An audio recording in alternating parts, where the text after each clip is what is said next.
Hey guys, it's Tanasia and you're tuned into Young, Saved, and Celibate. Welcome back to my channel. Based on the title of this video, you already know that this is a story time about the time God told me to quit my job. So now basically on my channel, you will find a lot of stuff about me being young, about me being saved, and about me being celibate. Today we're focusing specifically on like that saved category, and a big portion of being saved is faith. Like faith is just a Christian word that means believing that Jesus rose from the grave, believing in what God has told you, and all of that story, and all of that stuff. And a big part of me quitting my job is the faith that this is what God told me to do. So, warning, this is a faith-filled story, so put your faith caps on and get ready to believe. Anyways, so the other day I was listening to Tasha Cobbs, and she has a song that goes for your glory, or anyways, one of her songs, she did like a talking, and she shared her testimony before she sung the song. And I just love when people do that. But anyways, I like to often say that I'm a water walker, and hopefully by the end of this video you understand what that means. But Tasha Cobbs was talking about walking in the fog, and she was talking about this time that God told her to move somewhere else. She was from Georgia, and God told her to move somewhere else. And she says she learns to walk in the fog, and she says, when it's foggy, then God told her, then my sheep know my voice. And that's a big part about having faith, because people say faith comes by hearing. Well, the Bible says faith comes by hearing, and hearing by the word of the Lord. So Tasha Cobbs says, you can watch all of this. I'll probably link it in the description box below. But she says her testimony, so you can hear it for yourself. But it says, she said that God told her, if it makes you uncomfortable, do you want to be where I am? And she responded, even if I don't understand it, where you are is where I want to be. And she said that God says, I don't need your resume, I just need your yes. Oh, and that's the song that goes, I want to be where you are. So that's the song. And so I'm going to try to link it below. But I just shared that because I resonated with it so much. Because just like I call myself a water walker, I understand what it means to walk in the fog. So let's get into it. This is my story time about the time God told me to quit my job. So we're going to break this up into a couple sections. Let's do the before. So before God told me to quit my job, I was just going into my second year of teaching. I had already made my name for myself, like in my school. I just got my first raise. A lot of people say that teachers don't make a lot of money, but let me tell you something. When you are fresh out of college, living in New York City, that was quite a bit of money for me, and the money I know. You can Google what teachers in New York start as. And so I was blessed, okay? I was finishing up my master's degree. So I was a part of a program called Teach for America, where you teach and get your master's at the same time. So and they're both a 2-year program. So I finished my first year. I'm in the middle of my second year, finishing up my first master's degree, actively like getting money and actively paying my student loans. So I intentionally like lived at home so that I could aggressively pay my student loans, because I had never wanted to have student loans, and I just wanted them like off my back. So I was like staying home. I would pay like my basic necessities, give myself a little bit to live off of, and my rest of my check would go to my student loans. Like I had this big chart where I had like all the loans that I owed from undergrad, and I would just cross them out as I was paying them. It was like a meter. If I could find a picture, I'll put it in here. But yeah, I was like aggressively paying my loans. So that's where I was. I was teaching, a second year teacher, finally getting like my footing, because my first year was rough, finishing up my master's degree. But then I started feeling like something had to change. Like for me, it never really takes long. Like I always know when it's my time to like leave a situation. Not always, but most of the time I know when it's time for me to leave a situation, or it's time for me to shift. Like I literally, kind of like you have an intuition. Like I literally have like a feeling where I know that it's time for me to go. Like, and that's like one of my favorite Winnie the Pooh quotes is, I've always got to where I was going by walking away from where I was. And like that's how it feels. Like I have never even been in a relationship that's like over a year long for the most part, because before the year mark, I'm already like, is this going where I want to go? Like I'm very marriage minded, always been, even before I was celibate. And it was just like, is this like working out? Is this satisfying me? Like I just have this feeling, and I really think it's a blessing. Honestly, I love that I know when it's time for me to move on or make a shift or whatever. And I think that's a gift from God. Anyways, So at the beginning of my second year, I started feeling like this shift, like something had to change. So I kind of boiled it down to like 3 options that I was like, all right, this is what I'm gonna do. This is what might need to be changed, specifically a change in like my career. So I was like, 1, I either stay at the school that I'm at and I become a drama teacher, because I was really like, I really love theater. I'm really into theater. So I was like, I'll stay at the school I'm at and I'll become like a specials teacher, which I wanted to teach theater. The second one was maybe I'll teach away. One of my sorority sisters at the time was like, she still is teaching in Dubai, and she also did like Teach for America or a similar program, like the similar. She started off teaching in New York and she's been teaching in Dubai. So I'm like, maybe I'll go teach abroad. The third one was maybe I'll go to public school, because public school, you know, you're working, it has more benefits. And at the time I was teaching in a charter school, which also has benefits. But if you plan on staying in teaching, DOE is probably better, because they have like a union, your days roll over, you get like more time off and all of that stuff. So those are like the 3 things that I was like figuring out. And the type of person that I am, I was like, I made moves in those situations. So like when I thought about staying with my school and I wanted to be a theater teacher, I went to go meet with my principal and all of that stuff. I started looking into the other stuff. And so, you know, I was actively trying to figure out like, what is going to change after this year? Mind you, this is in September. Like school starts in September. So this is around September. But in October, for Christopher Columbus weekend, I went to go visit one of my friends, and she was getting her doctorate at Northeastern. So I went up there for a weekend, and I'm like, wow, this is like really interesting, because she was in school, but her program was free. And then they also gave her like a stipend for living. So basically she was getting paid to go to school. And she was in this other state. She had a nice apartment. And I'm like, wow, I can get down with this. I can go to school. But what I want to go to school for, I won't have to take out any loans. I could get paid to go, and I could have like my own apartment and experience a different city. So I'm like, this is interesting. So I began to like ask her questions about it. And then she explained to me that when you get a doctorate, it's like more research based. And I was like, I don't really want to research. I want to practice theater. So I was like, okay. And so I was like, all right, let me do some research. And so I researched, and then I finally, I did some research, and then I was like, oh, so what I'm interested in is an MFA. So I'm like, okay, so I'm going to, you know, research what schools offer this, whatever. But I knew one thing. I knew that I wanted to stay in New York. The reason why I wanted to stay in New York is because I had just came back a year ago from undergrad. And so mind you, this is another thing you should remember. I went from high school to undergrad to straight to getting my master's in teaching, and I was still finishing up this program. So I was like, mind you, I never really wanted to get a master's, because I had walked into like a fair one day at my undergrad, and I saw how much master's cost, and I was like, oh, no, I have enough student loans as it is. But it came with my program, and they were paying for the majority of the master's. So I was like, whatever, I'm gonna do it. So where was I at? Oh yeah, so I started doing research into the schools that I wanted to go to. So I decided I wanted to stay in New York, because when I went to Albany, I just kind of felt like my life, my friends, and like, you know, my family and everything was having a separate life here, and I just came back, so I didn't want to leave again. So boom, I researched the schools that offer this, like an MFA in theater directing. That's what I wanted to do. There was 3 colleges. There was Brooklyn College, Columbia, and Pace University.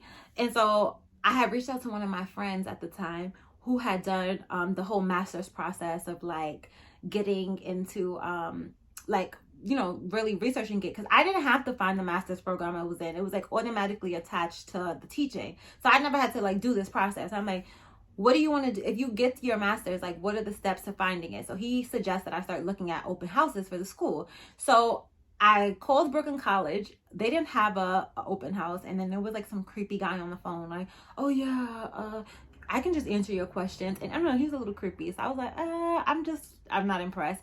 Pace, I signed up for their open house, and then I eventually went, and Columbia also had an open house, and when I went. So when I went to Pace open house, they had like a little workshop, we did stuff, but this is all going somewhere. And you should know this about me. Whenever I tell stories, if you're my friend, you know, but I can't tell a story A to B. I have to give you like A, 8.1, 8.2, and I like to get into details. I love the details of the story. Anyways, so when I went to Pace, they had like all the actors, all the directors, like all the theater sectors just together. We did like a workshop, and it was cool, but I just was like, okay, like that was nice, maybe. but I wasn't really excited about it. But when I went to Columbia now, first of all, the building was so nice when I went in. Then on top of the building being nice, they had, what's it called? They had like, so they had like, when you walked in at the table, they had like a little luncheon. But when you walked in, you had to sit in the concentration that you wanted to. So if you wanted to act, you sat at the actor's table. If you wanted to direct, you sat at the director's table. Stage management, playwright, so on and so forth. And then they had like a panel of all of like the faculty and the professors there, and so like people can ask questions, or they would just ask the panel questions, and we get to hear like all of their different opinions about the school and stuff. And I was like, wow, this is so nice. And then after that, they provided lunch, like free lunch for the program. And then the professors came to our table, like, so the directing professors came to our table and like sat down with us. And I was like, oh my god, like that's so cool. So we got to like interact with the professors and talk with them and ask questions.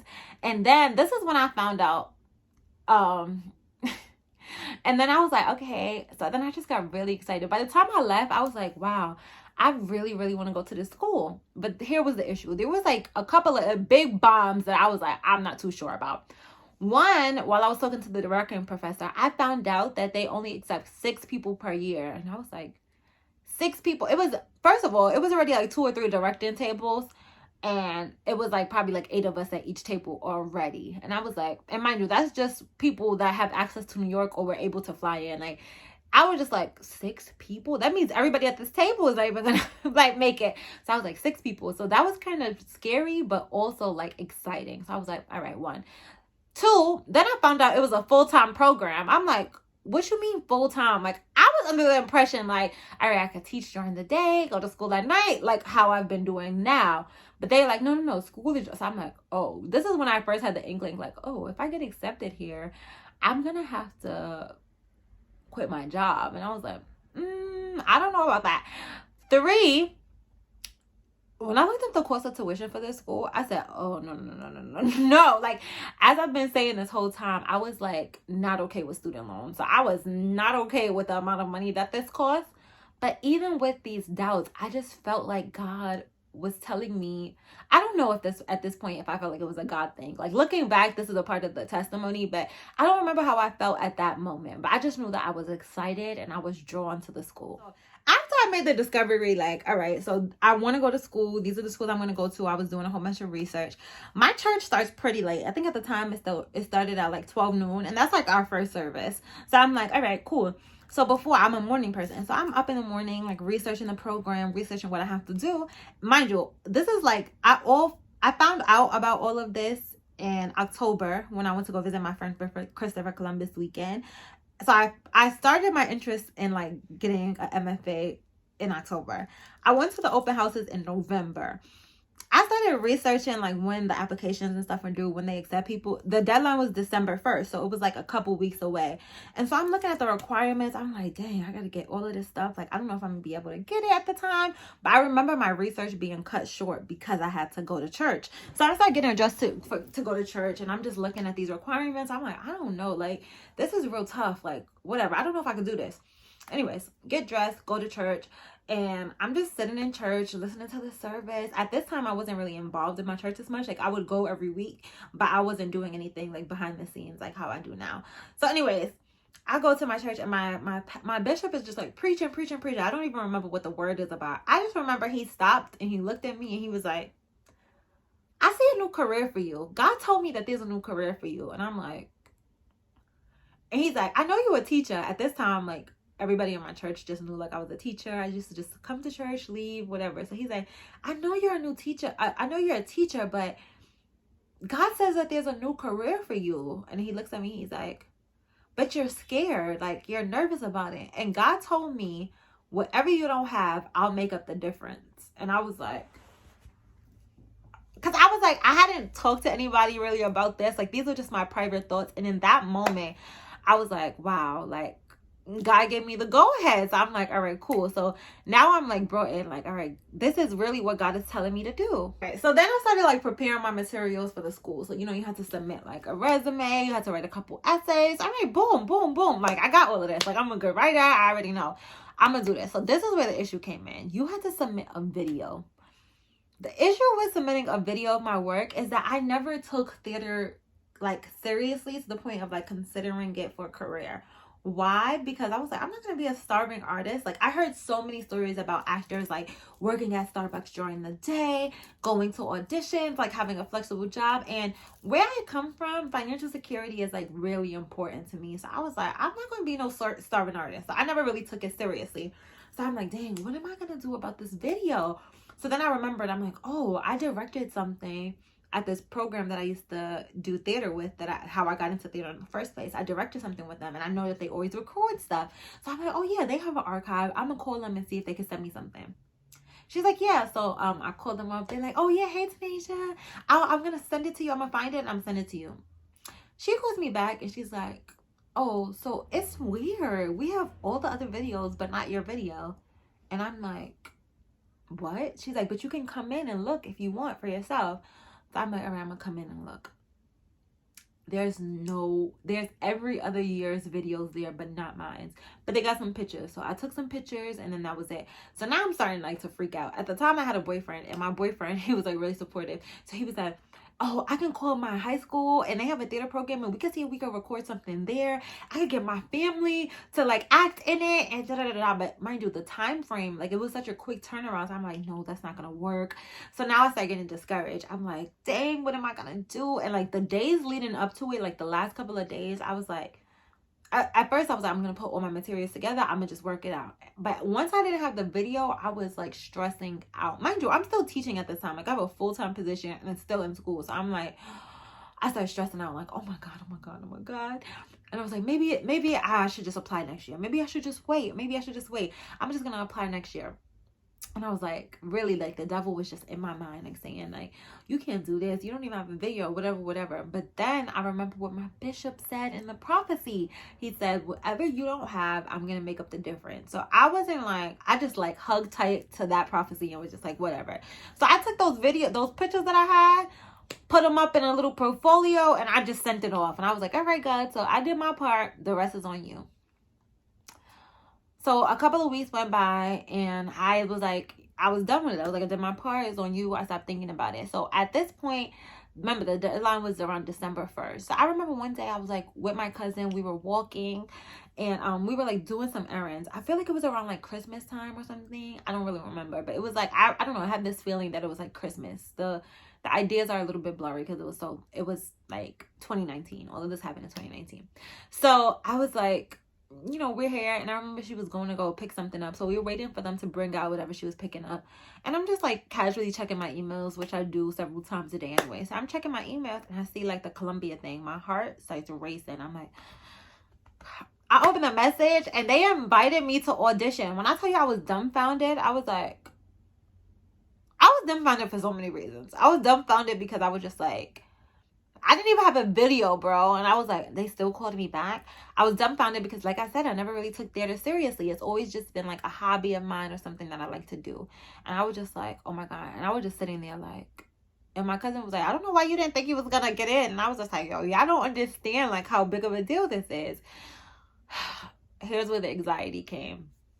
So now that I know, the audition was February 1st. So from the end of December, I knew that I had to audition February 1st and 2nd. It was a 2-day audition.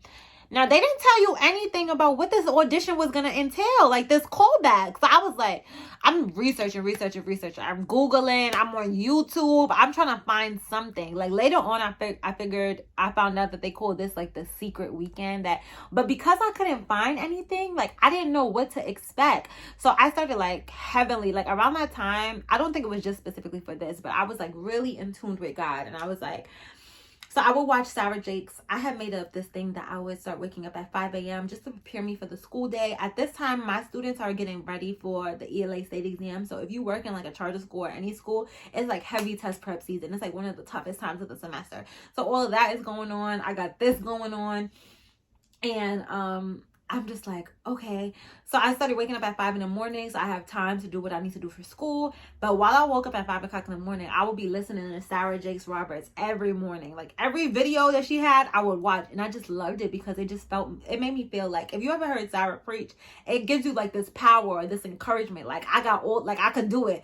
And I remember she used to say some specific things like, they called you into that audition room for a reason. God is showing you in there to change the industry. And like, those are references that people in church, for me, I never really heard that often. So I really felt like she was speaking directly to my situation. So I was just like tapped into God. Like, God, I don't know what this weekend is about to entail, but I'm going to just cling to you and see how it works out. So that was what was happening.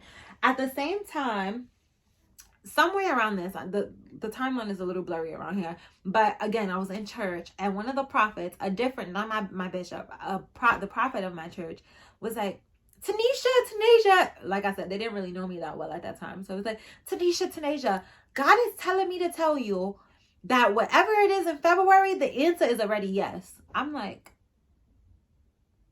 because I know that the audition is in February, so I'm like, mind you, again, I did not tell anybody about this, so I'm like, okay. And then he's like, and God told me to tell you, do not worry about the money. You're never going to worry for money about the day in your life. And I was like, y'all know, with my student loans, I was like, I don't know about this, God. So then he confirmed this to me. So I'm like, all right, all I got to do is just hold on and try to wait for the audition. So now I'm like shaking in my boots. I don't know what to expect. I feel really insecure about being in the room, all of this stuff. And so so I had this friend at the time, and I was telling her, you know, throughout the whole process, what was going on, what was I thinking. She was like my work wife. I never called her that, but that's what the vibe was. Like, we will always be connected in school. And so she's also Christian. So I was telling her, like, as the final days were coming up, like leading to the audition, I was like, I know that I'm only here because God sent me here, but I was like, I don't want to feel insecure while I'm in the room.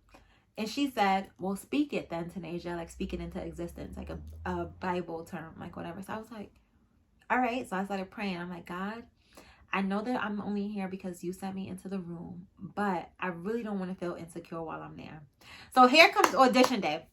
It's audition day now. I'm waking up bright and early. I got to go to Harlem, drive to Harlem. My church has like a prayer line where you can send prayer requests. So I send in my prayer requests, like, please pray for me.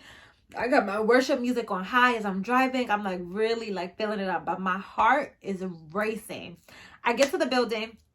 I'm taking the elevator up, and Ann Bogart is there. Ann Bogart is one of the head of the directing program, but I didn't notice at the time because I didn't really know who she was before I got there, but I learned who she was as I was there. And she was like she is a really big deal in the theater world. So I'm getting the elevator with her. I remember her from the open house, and she's like, haven't I met you before?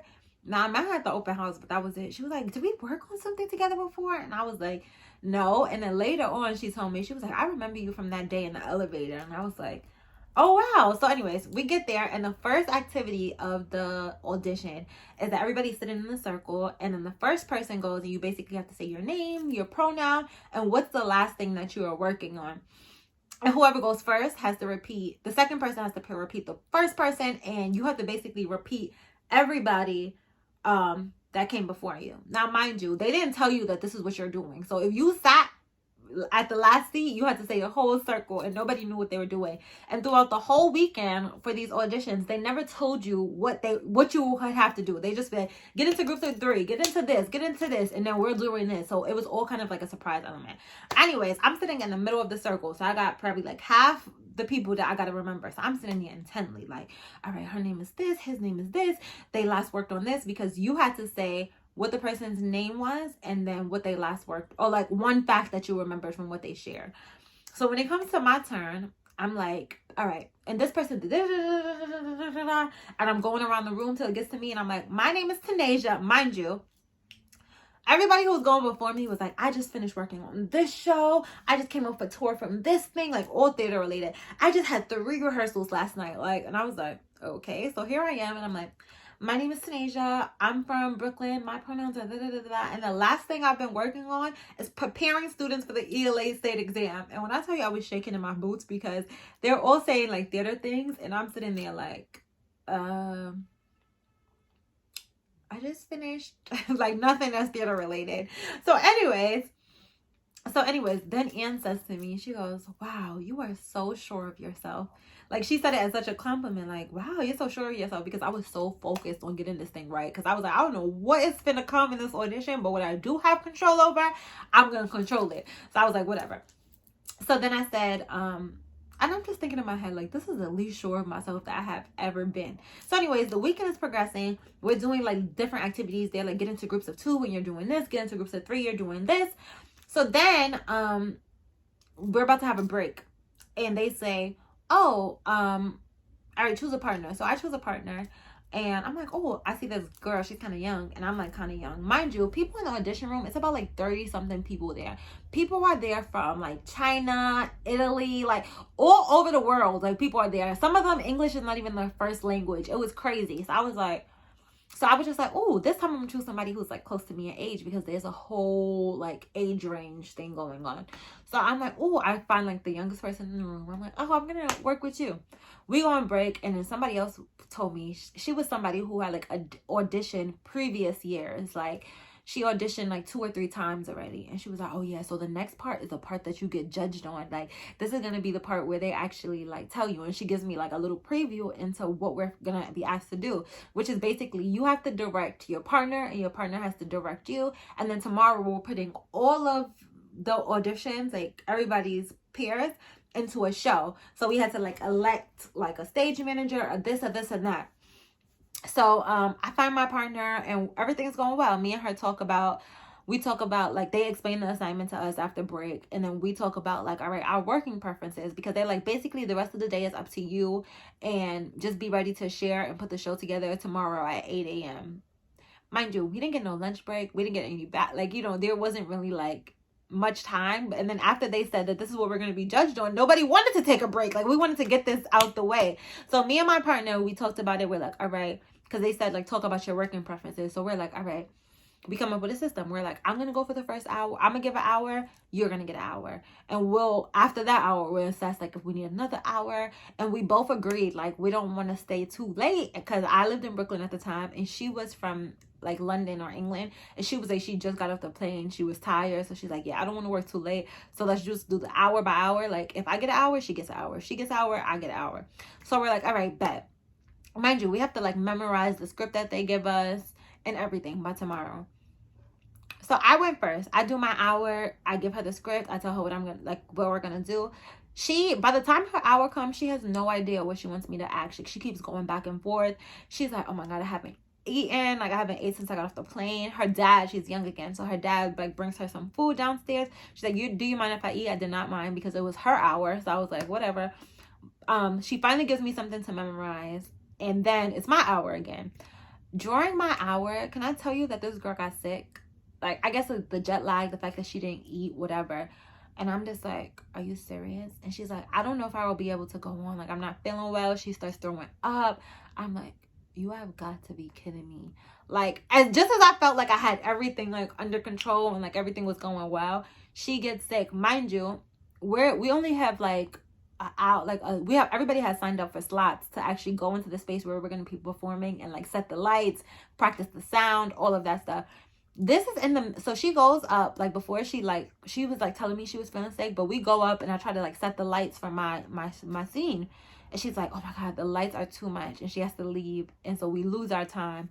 And I'm just sitting there like, and so the people who are organizing, they're like, well, if she can't go on, you guys have to figure it out. Like, a big part of being a director is problem solving, and they want to see how you problem solve. So I'm like, are you kidding? Like, are we joking right now? So I'm sitting here like, dang, I'm gonna have to ask my cousin to do it. What if I have to act? And like somebody else who was already accepted into the program, like they were already enrolled, they were like, well, that happened to me and I had to like go up myself. And I'm just sitting here like freaking out. And all I can remember is the fact that I said, God, I don't want to feel like I'm not prepared. And God is like, all right, so I'll make you not feel, you can feel confident, but I still want you to know that this is me. So this is what's gonna happen. They take the girl to get some food, some water, and we're sitting there. Mind you, remember, we said that we didn't work early. She comes back from eating, and she's like, okay, I think that I can do it. I'm going to be ready to do it, but can you give me 1 more hour to work on mine? And I'm sitting here like, it's like 10, 11 o'clock at this point, and I'm like, But I'm like, all right. So we go to another building because this building is closed. So we go to another building and I give her her hour. Mind you, I still got to get all the way back to Brooklyn from Harlem. If you're not from New York, that's probably like, I do that every day now. But anyways, that's like, it's a little bit of a drive. Mind you, I still have to memorize hers and be back here at 8 a.m. tomorrow. So I have to wake up early and do all of this stuff. So I stayed with her. I gave her her hour. I did my best to memorize it. And now it's performance day. So we all go up and they like, oh, we want everybody to see the work. So if you have anybody who wants to come to the audition, like bring them. I asked my cousin and my mom, which is like my go-to people, like, can you guys please come to the audition? They come to the audition. We watch all the performances. Like, yo, some of the performances was so good. It's like, remember, it's like 30 people at this point. So the application pool went from like hundreds of people all across the world to now these 30 of us in the room. And I'm just like, yo. So I'm watching everybody's show. I'm like, wow, that was good. That was good. I'm trying to calculate in my head, like, that might be one of the 6. That's all I kept saying.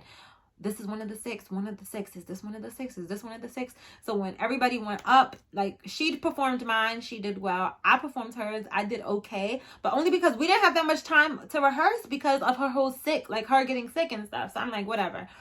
So when the show was over that we put together, I came to my mom and my cousin. I'm like, but am I one of the 6? Do you guys think I'm one of the 6? I kept saying that. And they were like, you're one of the 6. Like, even on my vision board for that year, this was 2020, February 2020. And I was like, I have on my vision board one of the 6. So now, audition is over. They was like, you guys should hear from us in about like 2 weeks, but by the end of February. So I'm like, all right.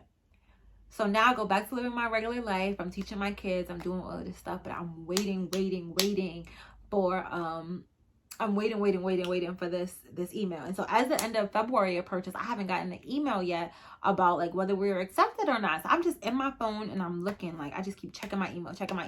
I give my students an assignment, like, all right, 10 minutes to write this. I'm in my email, checking my email. I don't see anything, but I'm like, it's the end of February. I'm getting nervous. I'm like, whatever. Now, prior to all of this, we had Secret Santa at my job. And whoever was my Secret Santa, like, there was different stages. Like, you get them a food, you get them a book, you get them something. It wasn't a book though. It's like you get them one thing. It was like you have like 3 different things to give them, and then the last one is like their actual gift. So my Secret Santa got me like mozzarella sticks, because we had to like fill out a sheet about us or whatever, and they got you stuff based on that. So my Secret Santa got me this book, which says, if you want to walk on water, you got to get out the boat, which is why I was saying that I'm a water walker, specifically because of this book. Now, as I'm on my way to the program that I'm in, the teaching grad school, I had like went to work as a teacher. Then I used to drive my car home. And then I used to take the train to get to the program just because it was easier for parking there. And then I would go to school. So as I'm going to the grad program that I'm in right now, I'm like, let me start to read this book. Mind you, Secret Santa was in December. This is not like the end of February. And I had never like picked up the book before. Or like maybe I started it, but I never really finished it. Anyways, I get to the point of the book where it says they have like questions. Like they teach you all about like getting out the book. This whole story is based on like Peter walking on water. And they like break it down like how you can apply it to your life. So in this chapter, it says getting out the boat. And as you can see, one of the first questions is, what's your boat?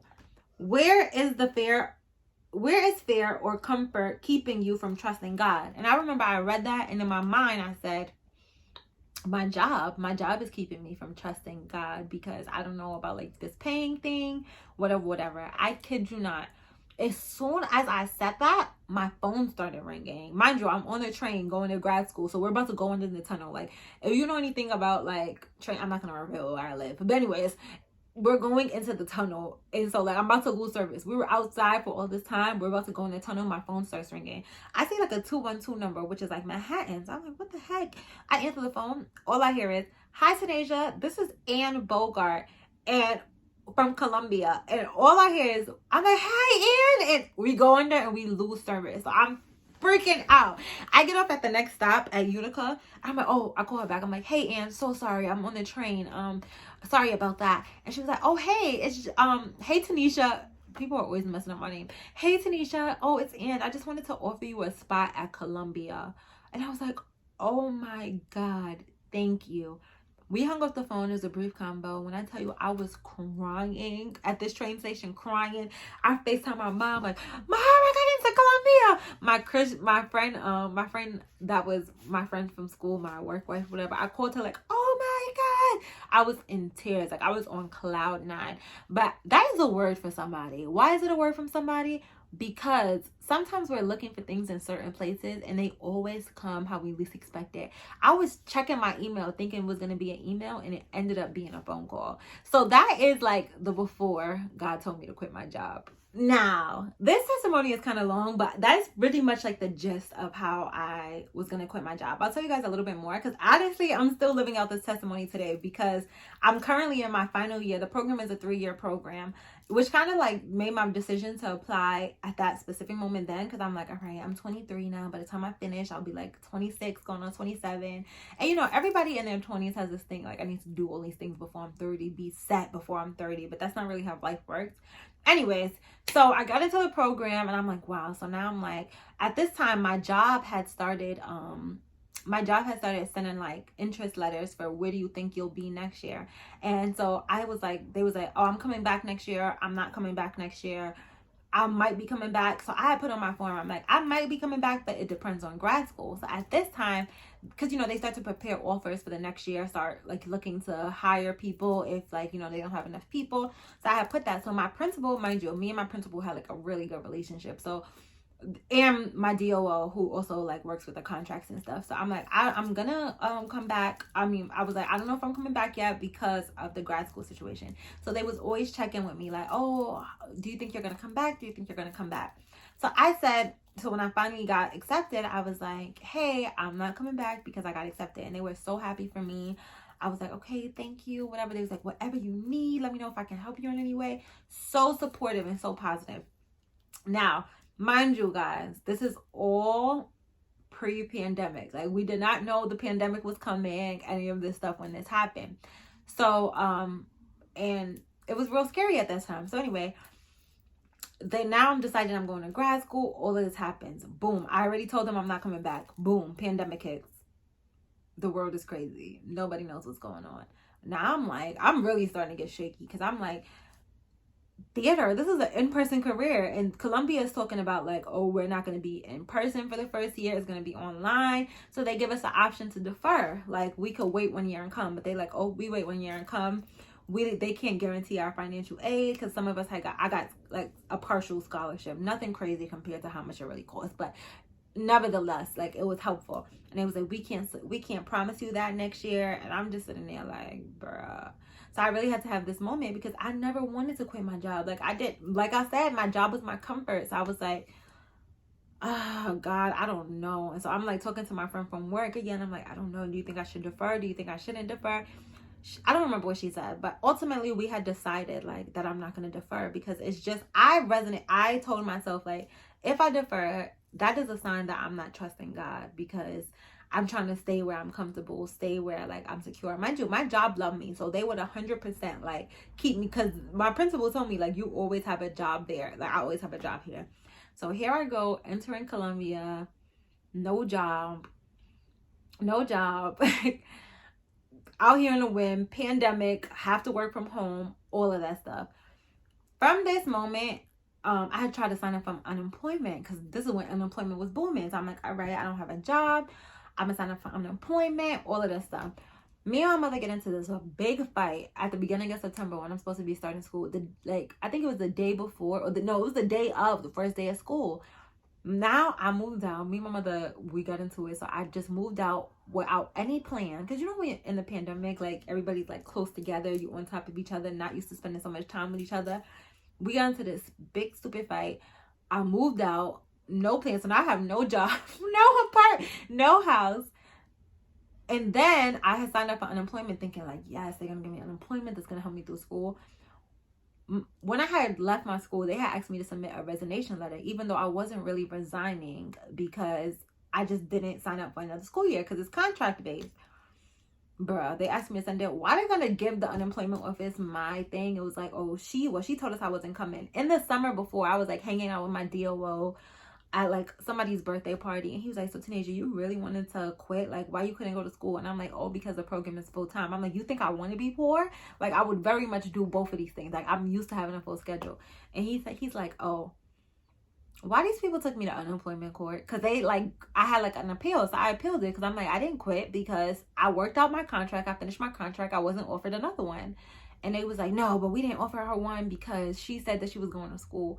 Why he going to tell the people on, mind you, this money is not coming from my school. This is from this is from the government. So I'm like, why would y'all do that? So I did a appeal. I was like, this is why. The judge ruled in my favor. So I got all the unemployment money. So I'm like, finally. So I got a job. I'm working from school. I had found an apartment. Like, my testimony is this. Because I'm like, God, when you told me to go to grad school and quit my job, you never said all of this stuff was going to come with it.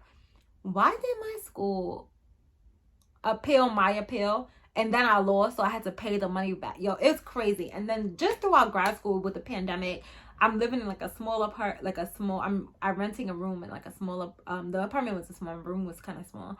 I'm renting a room. I'm living paycheck to paycheck, going to school, working at K Jewelers, paying like saving. I had like barely enough money. I didn't even have enough money to cover my car insurance and stuff. So I would have to be like writing essays on the side, like doing little side gigs to make my money from check to check. I was going through it, and I just kept remembering, like, God. Then I was like in a failed relationship, going through depression. It was crazy. But I was just like, when you told me to quit my job, I never seen all of this. Like, you never said all of this. But I can tell you, at the end of my third year, I mean, I'm in my third year now, and just looking back, I'm like, yo, God is really faithful, and it's just crazy. So anyways, I'll leave the story off there. If you guys have any questions about my testimony or want me to elaborate on anything, just share it in the comments. Like, tell me if any of this resonates with you. But as usual, I do want to leave you guys off with some stuff. Hopefully this video is not too long. I haven't edited. I don't know what it's going to be when I edit it, but I just want to share this with you. So I haven't picked up this book since I finished reading it in like 2019, 2020, but I wanted to share this with you because when I opened it, I found this quote, and I thought it would be helpful for anybody who God is telling to do something scary and you don't know like what your next step should be. But it's from the chapter 3, Discerning the Call, and it says, water walking requires not only the courage to take a risk, but also the wisdom to discern a call. So the first step of walking on water is making up in your mind and understanding and discerning what God is calling you to do. So I don't know, I felt like that was powerful, and I kind of just wanted to leave you guys with that. And then lastly, I wanted to share a Bible verse with you, as I usually do. And this one is coming from John 20, chapter 29. And Jesus said to him, to Thomas, Thomas, because you have seen me, you have believed. But blessed are those who have not seen and yet have believed. And that's just like a testimony, because sometimes stepping out on faith can be hard. One of my good friends once said, like, we often think that stepping out on faith is a risk. But the real risk is not stepping out or answering the call when God has told you. So I just hope that this story was like encouraging to somebody. Like, if God is telling you to move to another city, to quit your job, to do a career shift, whatever he's telling you to do, you might not have seen anyone do it, like anybody in your family, anybody like in the world. You might think it's crazy, just like Noah. When Noah built the world, it had never rained before. And so I just wanted to encourage you that you are blessed when you decide to believe, even when it doesn't seem like that, or when you've never seen anyone do it. Thank you guys for tuning in. Before we leave, I just want to pray us out.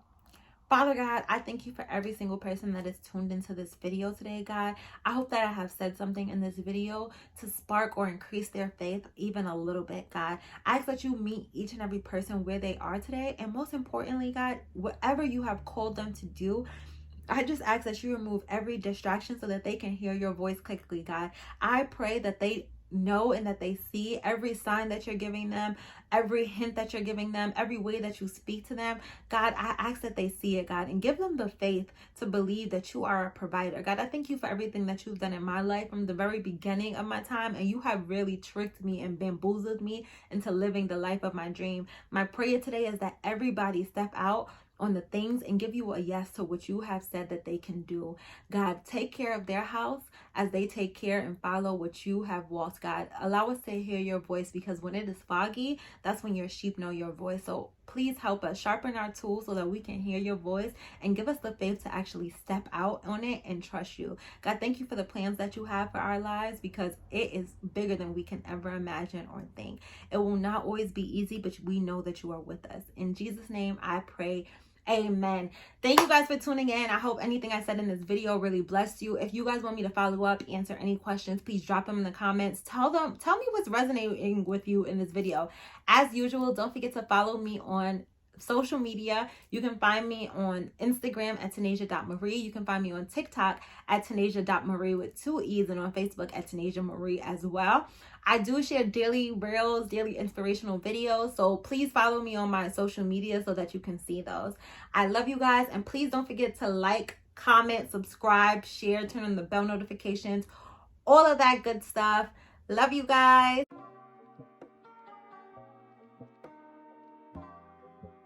What did you think when I told you that I wanted to quit being a teacher?